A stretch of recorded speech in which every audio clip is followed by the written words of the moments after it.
Hello, Chaim. Hi, Michelle. Good to see you again. The GIA has just opened a laboratory in Israel. What does this mean for the GIA and also for the diamond industry? Also, why has it taken so long for the GIA to come to such an important diamond center as Israel? Michelle, there's a lot of questions, and let me separate it in the answer. Let me first talk about the actual meaning for Israel, but then let's talk about what it means for the GIA and why only now. We're all very proud in Israel that we have gross exports of polish to America of around nine. If I look at the 2011 figures, then it's about $9 billion. We don't really notice that we get also $5.7 billion back from the United States back to Israel. And now using 2011 full year figures. Those figures, if we look at the 5.7 billion, what the American government does, they divide between diamonds of half a carat and up and half a carat below. The diamonds that come from America for half a carat and up back to Israel are largely goods that have been certified. So if I say that the amount coming back to Israel in the larger goods are about 4.7 larger goods out of the total of 5.6, then we talk about a lot of money. Now, let's say that there are also non-certified or goods coming to Israel that were not sent for certification purposes. Of course, there were shows, there are return shipments, there are legitimate other return shipments, goods were sent on inspection. So let's say that the market from Israel of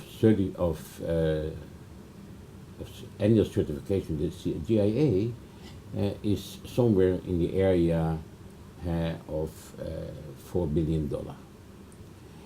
Also, some Israelis sent to India. We won't see that in the US statistics. Now, if I look at the total turnovers of the GIA, they did in 2010, they did some $120 million worth of certification in terms of income. And why I'm saying that? Because for Israel, there are two factors to consider.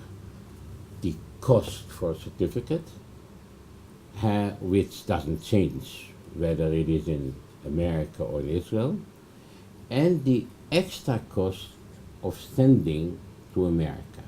Now, when we send to America, it takes about 6 weeks that the diamond tear is without his goods. So it is 6 weeks out of his inventory. It is 6 weeks in his sales process that he just misses. It's also 6 weeks that he has to pay the banks for the credit.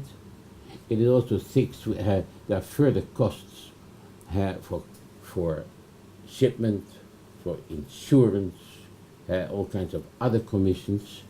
And the chairman of the Diamond Institute, Motti Gans, has done a very careful calculation and has calculated that we have some $50 million of cost savings in the industry for having the goods certified in Israel, with a turnover time which is much shorter, 2 weeks or so. It helps the sales process. It shortens the whole cycles. It is an enormous difference. Don't forget that at an average, the goods that we are certifying in Israel are large goods and expensive goods. They are certainly, if I look at the imports of the larger goods from America, would be about 550,000 carats of large goods coming back. But if you say, let's say, that the average amount of per carat value, let's say for certified goods, is in the area of 4,000, We can make a couple of assumptions. Anyway, we look at it. I concluded, or one could conclude, that we talk about between 900,000 and 1,000,000 stones per year of Israeli diamond tears going to the GIA. Now, not all certificates have the same price. A certificate can cost you anywhere between $40 and $2,000. Let's assume for a second price of around $5,000, maybe a little bit less. It still means that the GIA earns from us some $50 million, at least, in certification income, which is a reasonable amount. Even in 2010, they had 120 million total worldwide income from certification.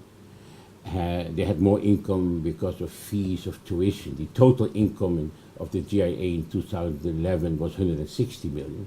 And you have to remember, it's a non-profit association. They had $50 million of profit in 2010.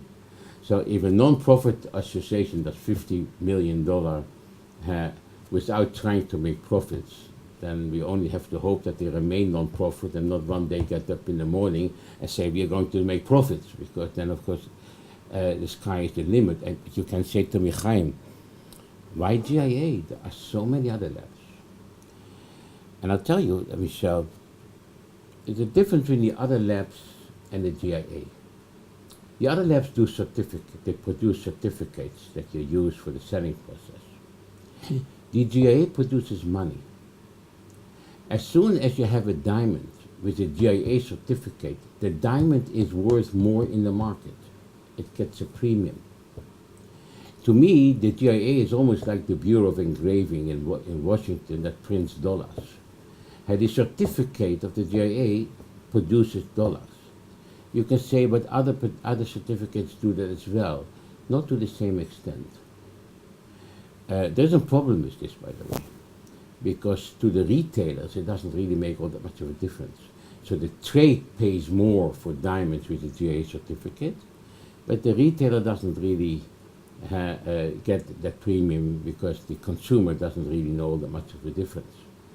Okay, the GIA therefore also is only part of the world market, not the total market. But in terms of trust, in terms of faith in the certification, the GIA is certainly not one among the first among equals, but really below the rest. Now we have a great variation. There are some very good laboratories in the world. The HRD is very good. The HES, there are different very good laboratories. There are also laboratories which are, to use an understatement, not so good. And there are even laboratories that, if you give them, not too many, thank God, give them a certificate of the, send them a fax with a certificate of the GIA or of the HRD, and they will issue, just based on that, a better certificate without even looking at the stone. So credibility and faith in a certificate is really paramount. And here the GIA is absolutely a world leader. That, Michelle, makes it so important for us. Our niche in the market is the larger goods, it's the better goods, it's the quality goods. People must know that when they buy a diamond from us, that they are really getting what the diamond there says it is. And that is what GIA does to us. We have good laboratories here, there are other laboratories, but this is the difference with the GIA. To make a long story short, if let's say certification cost with GIA is about 50 million, and as Motti Gans has pointed out, our savings that we're going to have are also 50 million. We still have some costs, we still have some bank costs, etc., but not really, and we still lose some time. But basically, you can say, with a back of the envelope calculation, that our costs that the total cost for the diamond tear has gone to half. At the same time, to the GIA, the income remains the same. So it is a win to win. Now, you mentioned also, why did they discover now? Why didn't this happen 20 years ago? Michel, I was present, it was the early 90s, I think it was 1990 even, at a GIA symposium in California, that the late Moshe Snitzer, the legendary president of the Israeli Diamond Exchange, asked at that time already for the GIA to come to Israel. And they said, yes, we'll think about it, it's a good idea, etc., etc. But there were vested interests, commercial interests, of some people in the GIA, but also people, suppliers to the GIA, which did not want the GIA to be in Israel or anywhere out of America. People were making money, shipping the goods there, getting it back, having windows still, all kinds of considerations. But there were also other considerations. At some point, that was early this decade, the GIA made a big decision. They were opening a laboratory in Antwerp. They actually hired space. They still have the space, by the way. And then the New York diamond industry and the steering committee, Mr. Isaacov and others, they were furious. They said, if there are certificates in Belgium, the Belgian trade doesn't need New York anymore. Because then they can go directly to the retailers and the jewelers. That's an extra savings. It came to the point that and that was under the previous administration at the GIA, that the New York industry told the GIA, if you open an office in Belgium, we will boycott the GIA, and we will get another laboratory here in New York, and the GIA stops being the Gemological Institute of America. And previous management backed down. They wanted to open in India. It was sabotaged. They talk about education, other things. Then, a few years ago, I think it was 2006, 2007, they cleaned up the management at the GIA. There had been, the GIA has, you know how many workers the GIA has? Over 1,000 workers, okay? It's a big organization. But at the time, at some point, it had, I've called it corrupt management, or or not clean management culture, let's put it this way. And there were some abuses.